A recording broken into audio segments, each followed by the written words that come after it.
सत्संग जी, प्रेम से कहना, आज ये तीसरा दिन 78वें समागम का आनंद की वर्षा निरंतर हो रही है। हर एक संत प्रेम में, भक्ति के भावों में सराबोर। वहीं हमने कवि दरबार भी श्रवण किया, तो पीछे किसी शायर की दो पंक्तियां कहीं पढ़ने को मिली, तो दास भी वहीं से शुरुआत करेगा। शायर ने कुछ लिखा इस प्रकार के, ले दे के अपने पास फकत एक नजर तो है, क्यों देखें जिंदगी को किसी की नजर से हम। अब वो जो पंक्तियां पढ़ी या जिस संदर्भ में लिखी गई, जहां आमतौर पर संसार में सुनते हैं कि क्यों दुनिया को किसी और की नजर से देखेंगे, हमारा नजरिया अपना होना चाहिए, बुद्धि का विषय अपना है, जो मेरे तजुर्बे हैं वो अपने हैं। पर जब वो पंक्तियां पढ़ी तो ख्याल आया कि ये तो सारी मानवता को सोचना चाहिए कि ले दे के अपने पास फकत एक नजर तो है, एक नजर ही तो है, क्यों देखें जिंदगी को किसी की नजर से हम। क्यों इस बात में ही सहमत हो जाते हैं कि कबीर ने देखा था, मीरा ने देखा था।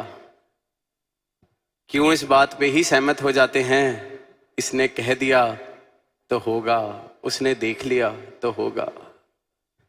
सतगुरु भी सारी मानवता को, सारी धरा को एक ही आवाज दे रहे हैं, क्यों क्यों किसी और की नजर से प्रयास कर रहा है इस सत्य को देखने का।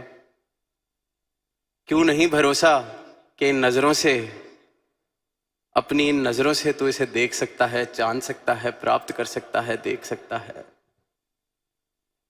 क्यों किसी और की गवाही से राजी है, क्यों सिर्फ इसी बात में खुश है कि शास्त्र में लिखा है, वेद में लिखा है, ग्रंथ में लिखा है। वो तो जिसने पढ़ा, जिसने पाया, उसने लिख दिया, तो फिर उसकी नजर से मैं क्यों राजी हो रहा हूं। धार्मिक हूं पर इस बात से ही क्यों राजी हूं कि क्योंकि जो हमारा धर्म है वो जिसने शुरू किया था उसने पाया था, तो आज हम इसी में राजी हैं कि हम उसकी बात कर लें। आज हम इसी में राजी हैं कि उसकी वाणी पढ़ लें। आज हम इसी में राजी हैं कि कबीर के भजन गा लें।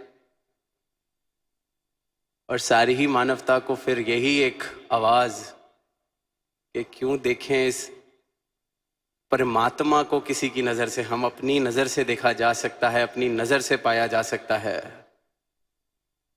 ये जो बाकी बातें हैं, जो संकेत हैं, वो जिसने पाया है उसने गवाही दी है, जिसने पाया है उसने अंकित किया है। वो मेरे लिए सहायक हो सकती हैं, मुझे इंस्पायर कर सकती हैं, प्रेरणा दे सकती हैं, इशारे दे सकती हैं, पर वो मेरी नजर नहीं बन सकती जब तक ये नजर प्राप्त ना कर ली जाए सतगुरु से, जब तक ये दर्शन प्राप्त ना कर लिए जाएं सतगुरु से।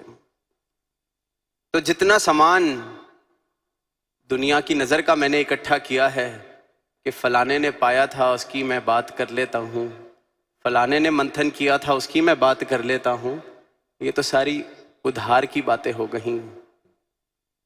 जिसने पाया, जिसने इकट्ठा किया, आज उसकी मैं 10 किताबें कंठस्थ कर लूं, जा जाके बोल लूं, पर मेरी नजर को ना दिखता हो तो ये तो उधारी सौदा लेके चल रहा हूं, प्राप्ति नहीं। और अक्सर, अधिकतर जितना जितना दुनिया में देखते हैं, ये जो ज्ञान का अहंकार इस रूप में जीवन में आ जाता है, मैंने ये पढ़ा है, मैंने वो पढ़ा है, इस शास्त्र का मैं मास्टर हूँ, इस शास्त्र का मैं बिल्कुल पीएचडी हूँ, इस फिलॉसफी को मैं अच्छे से समझ गया हूँ, वहाँ फिर वो ज्ञान अहंकार का किस प्रकार रूप ले लेता है कि बाहर ही बन जाता है। इसलिए फिर वो पंक्तियां भी हम सब ने सुनी हैं कि पढ़ पढ़ इलम हजार किताबां आलम हो गए भारे हूँ। ये जितने ज्ञानी हैं, जितने खुद को आलम समझते हैं, सब बाहर लेके ढो रहे हैं ज्ञान का। इतना देख लिया, इतना पढ़ लिया, इतना सुन लिया, पढ़ पढ़ इलम हजार किताबां आलम हो गए भारे हूँ। हर फेक इश्क दा पढ़ना जानन बुल्ले फिरन बेचारे हूँ। कि कह रहे हैं बेचारे ऐसे ही बाहर उठाए उठाए घूम रहे हैं इस ज्ञान का, इस उद्धार का, अपनी प्राप्ति नहीं। अगर अपनी प्राप्ति हो गई होती, अपनी नजर से देख लिया होता, इस इश्क का कलाम पढ़ लिया होता, इस इश्क को जीवन में जगह दे दी होती, सदगुरु की कृपा इस प्रकार हो गई होती कि ये इश्क हकीकी जीवन में आ गया, तो बात ही कुछ और थी। फिर ये भार जो उठा रखा है उद्धार का, ये ना उठाना पड़ता। अक्सर देखते हैं बात हो रही है, किसी से पूछो परमात्मा, बिल्कुल परमात्मा का जिक्र है, हमने पढ़ा है। प्राप्ति, प्राप्ति तक तो सोच ही नहीं, क्योंकि प्राप्ति हो कहाँ सकती है, किसने ही की है। ये तो कुछ चंद लोग आए जो वेदों शास्त्रों में लिख गए, तो वो कर गए प्राप्ति। पर फिर वही बात के ले दे के ये नजर ही तो है। अपनी नजर से देखा जा सकता है, अपने जीवन का परमात्मा अनुभव हो सकता है। परमात्मा कोई एनालिसिस, अनुमान, अंदाजा बिल्कुल भी नहीं है। परमात्मा अनुभव का विषय है, परमात्मा अनुभव करने योग्य है। और जिसने इस परमात्मा को अनुभव किया है, उसने अपना अनुभव किया है। किसी और के अनुभव को मैं गवाही की तरह नहीं इस्तेमाल कर सकता, क्योंकि किसी और का अनुभव आज मेरे साथ तालमेल खा रहा है, मेरी जीवन की परिस्थितियों के साथ तालमेल खा रहा है, तो वह अनुभव सहायक लगता है। जहां जीवन की परिस्थिति कुछ और हुई, देखते हैं अक्सर कबीरदास जी की बात करते हैं, जिस दिन तो बात मेल खा रही है तो गवाही दे दी, किसी भी पुरातन संत की बात की गवाही दे दी। जिस दिन बात तालमेल नहीं खाती तो मैं कह देता हूं वो समा कुछ और था, तब कहाँ इतनी टेंशनें थीं, तब कहाँ इतना माया का प्रकोप था।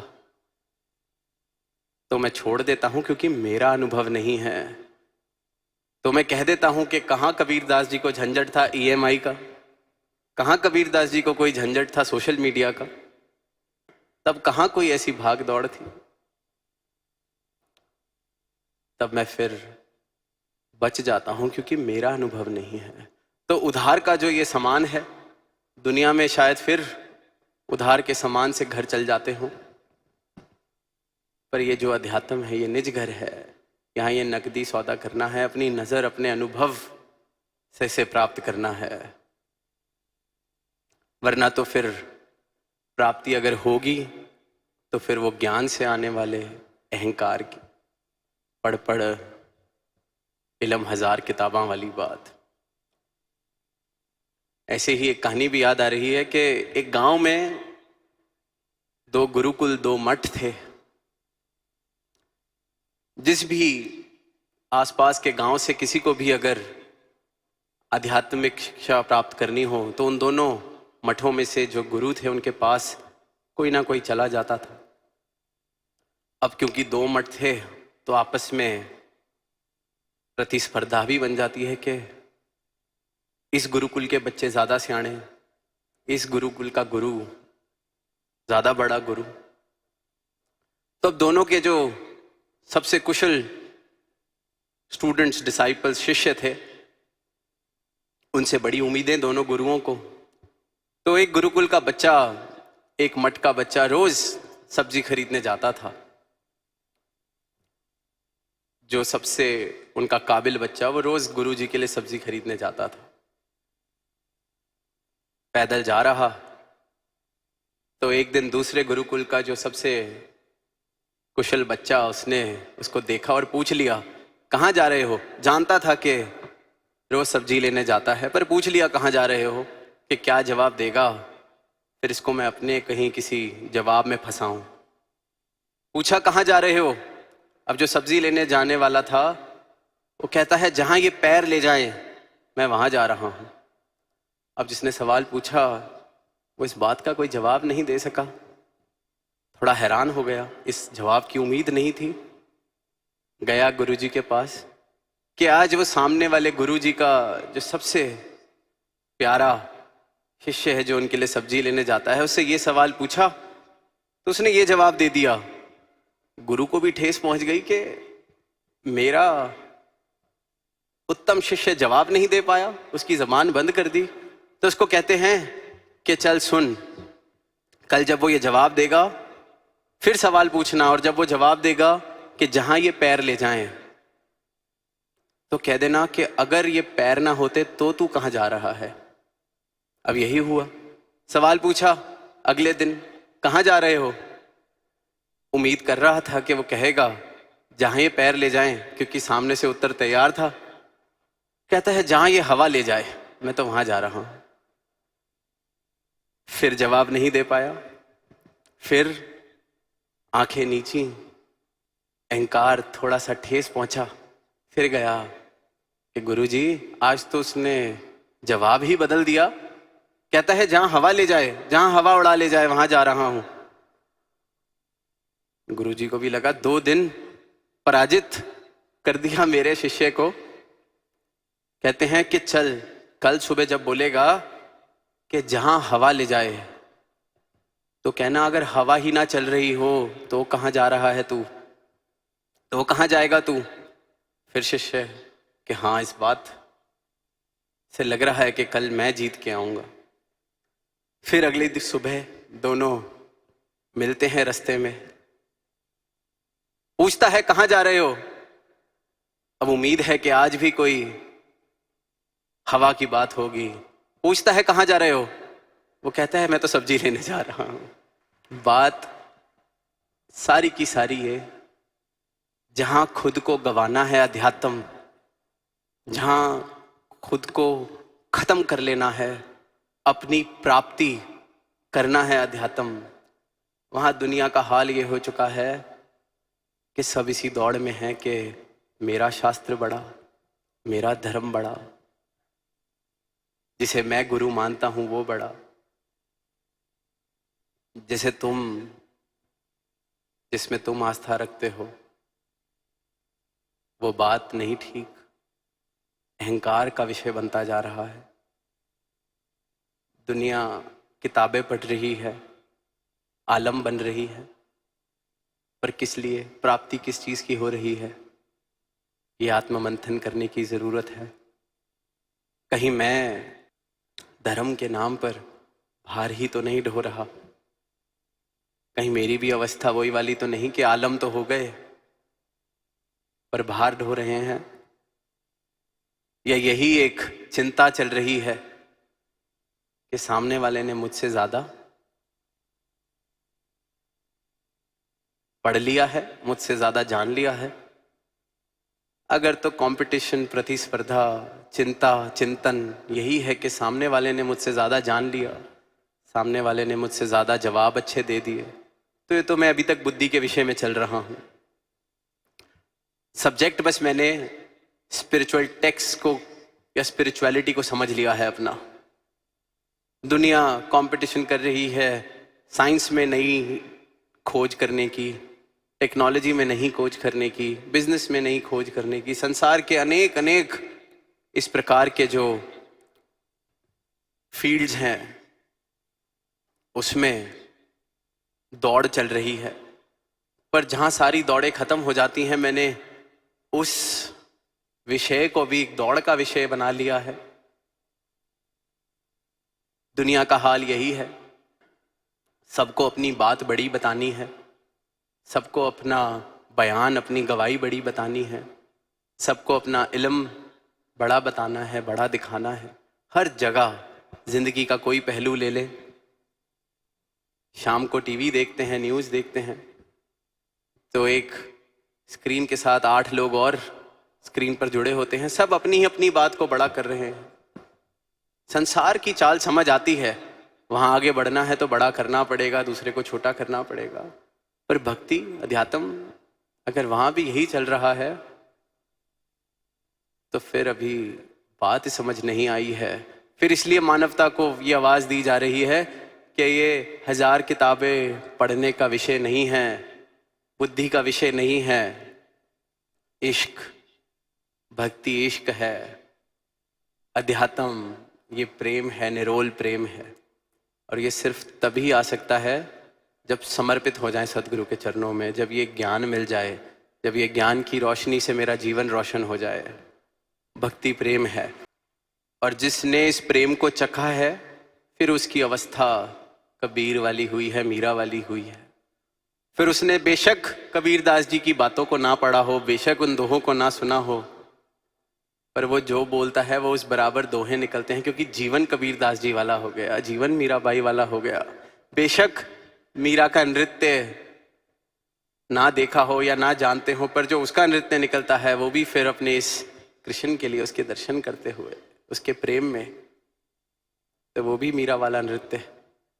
तो ये जो प्रेम है यही भक्ति है। हर्फ एक इश्क दा, ये जो प्रेम, ये इश्क जिसने जान लिया, जिसके जीवन में आ गया, वो फिर परमात्मा के साथ इकमिक हो जाते हैं। दास ने कुछ महीने पहले यही बात की कि बस इतना सा ही आत्मा मंथन कर लें कि एक संसारिक रिश्ते में भी प्रेम जीवन में आ जाता है तो किस प्रकार से जिंदगी बदल जाती है।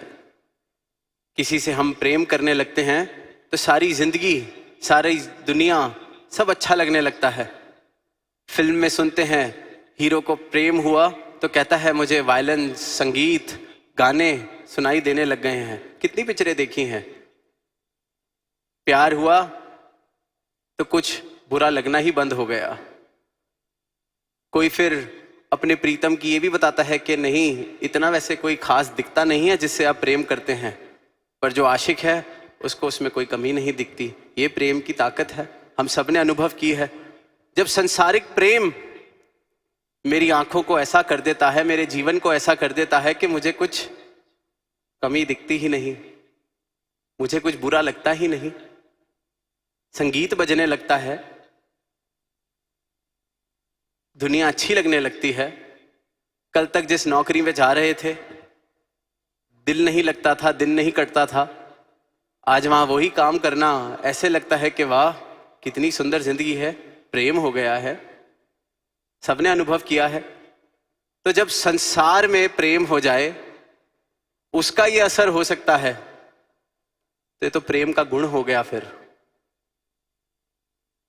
कि सब जगह से कमियां दूर, सब जगह से दुख दूर, सिर्फ अच्छा अच्छा, सुंदर सुंदर, सारी दुनिया कमाल लगने लगती है। इसी प्रकार जब ये सदगुरु के चरणों की प्रीत जीवन में आ जाती है, ये इश्क हकीकी जीवन में आ जाता है, तो फिर अनदनाद बजते हैं, फिर भक्त नाचता है, फिर भक्त गाता है, फिर दुनिया सुंदर हो जाती है, ये कमियां दिखनी बंद हो जाती हैं, क्योंकि ये प्रेम की ताकत है, प्रेम ही बंदगी है। इंसान से प्रेम कर बैठते हैं तो कह देते हैं ये मेरा ईश्वर है। अपने महबूब को ईश्वर कह देता है इंसान जब प्रेम में पड़ता है। कितने सारे गाने हम सब ने सुने हैं, पर जब ईश्वर से ही प्रेम हो जाए तो फिर सारा इंसान ईश्वर के अंश लगने लगते हैं, सारी धरा में ईश्वर के दर्शन होने लगते हैं, इस परमात्मा के दर्शन होने लगते हैं। ये ताकत है इस इश्क हकीकी की, इस प्रेम की। ये परिणाम है इस प्रेम का। और जब जिंदगी प्रेम से भरपूर हो सकती है, कौन नहीं चाहेगा, जिसने भी चंद दिनों के लिए ही चाहे प्रेम को एक्सपीरियंस किया हो, अनुभव किया हो, कौन नहीं चाहेगा कि सुंदर हो जाए दुनिया, सुंदर हो जाए जिंदगी, रोज वायलिन बजे, रोज मजा आए, रोज खुशी मिले, कौन नहीं चाहेगा। फिर पूछते हैं परमात्मा क्यों चाहिए? तो दास पूछता है कि प्रेम अगर अनुभव किया है कभी तो कौन नहीं करना चाहेगा दोबारा? कि वाह, प्रेम हो जीवन में तो जीवन सुंदर लगता है। तो दास तो बस ये कह रहा है कि अगर वो एक बूंद चखी हुई है तो परमात्मा तो पूरा का पूरा समुद्र है। तो जिसने एक बूंद को चख के स्वाद लिया हुआ है और उस बूंद का स्वाद देखा हुआ है कैसा है, वो पूछता ठीक नहीं लगता कि फिर समुद्र क्यों चाहिए? तो अगर संसार में देखा है कि प्रेम हमारे रिश्तों में, हमारे जीवन में, इस दुनिया में कैसे रंग भर देता है, जिस्मानी प्रेम, इंसान का इंसान से प्रेम जब इतने रंग भर सकता है, एक बूंद है वो संकेत है। बस यही सवाल, यही मंथन कर लें कि अगर ये एक इंसानी जिस्मानी प्रेम, एक बूंद मात्र प्रेम जीवन में ये रंग भर सकता है, तो वो सवाल ही खत्म हो जाएगा कि परमात्मा क्यों चाहिए।